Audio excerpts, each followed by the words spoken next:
Hello, this is Mrs. Aslan, and this is one of my very favorite stories because the character of the lion is Aslan. The Lion, the Witch, and the Wardrobe by C.S. Lewis.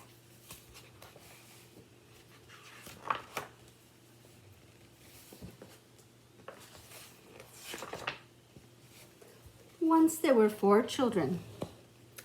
Their names were Peter, Susan, Edmund, and Lucy. They were sent away from London during the Second World War to the house of a kind professor who lived in the country. On the first morning, the children decided to explore the big house.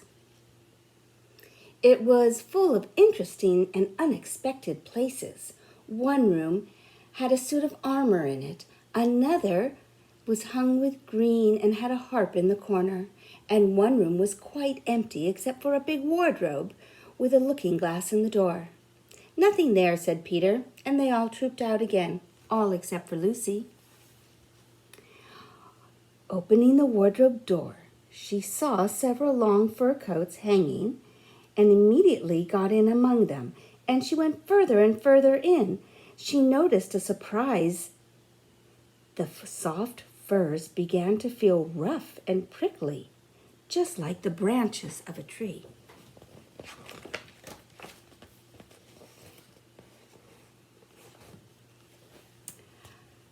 A moment later, Lucy was standing in the middle of a wood with some snow under her feet and snowflakes falling through the air. Lucy felt a little frightened, but very excited too.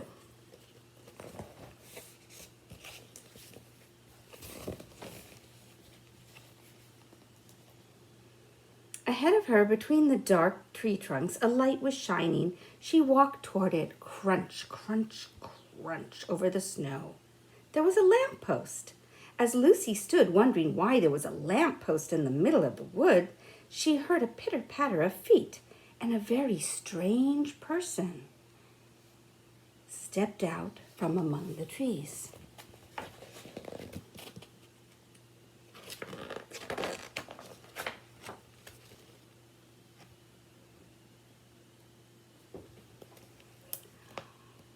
From the waist up, he looked like a man, but his legs were shaped like a goat's. And he had a pleasant little face and curly hair, from which 2 horns stuck out. He was a fawn. When he saw Lucy, he gave a start of surprise. "Good evening," said Lucy. "Good evening," said the fawn. "Excuse me, but are you a daughter of Eve?" My name is Lucy," she said. I don't quite understand, but forgive me. "Are you what they call a girl?" he asked. "Of course I am," replied Lucy, thinking it was a very strange question. "I have never seen a son of Adam or daughter of Eve before," said the fawn. "I am delighted to meet you. My name is Tumnus." "I'm very pleased to meet you, Mr. Tumnus," said Lucy. "And may I ask, oh, Lucy, daughter of Eve," said Mr. Tumnus, "how have you come into Narnia?" "Narnia, what's that?" This is the land of Narnia," said the fawn. "Everything that lies between the lamppost and the great castle of Cair Paravel on the eastern sea." "I got in through the wardrobe in the spare room," said Lucy. "Ah," said Mr. Tumnus, "if only I had worked harder at geography when I was a little fawn, I should know about these strange countries."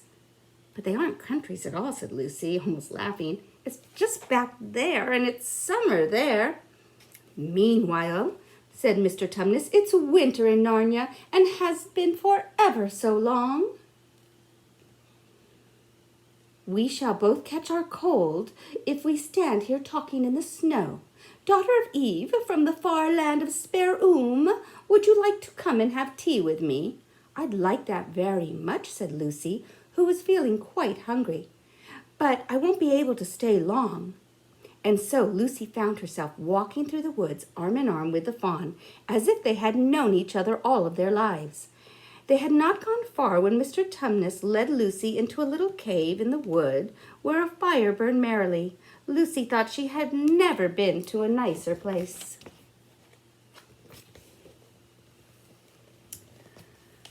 For tea, there was a nice brown egg for each of them, sardines on toast, and toast with honey, and a sugar-topped cake.